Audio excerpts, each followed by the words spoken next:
దేశవ్యాప్తంగా మూగబోయిన మైకులు ముగిసిన లోక్సభ ఎన్నికల ప్రచారం.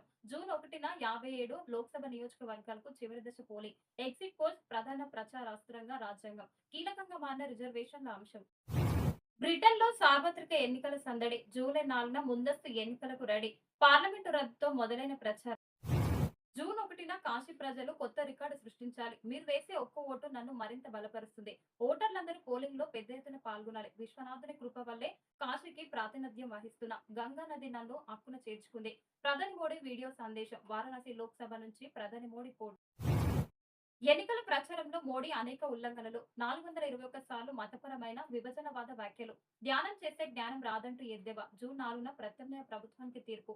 మీడియా సమావేశంలో మల్లికార్జున ఖర్గే.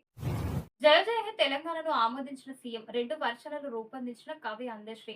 అఖిలపక్ష భేటీలో గేయాన్ని ఆలపించిన కీరవాణి బృందం. రాష్ట్రం ఆవిర్భవించి జూన్ 2 నాటికి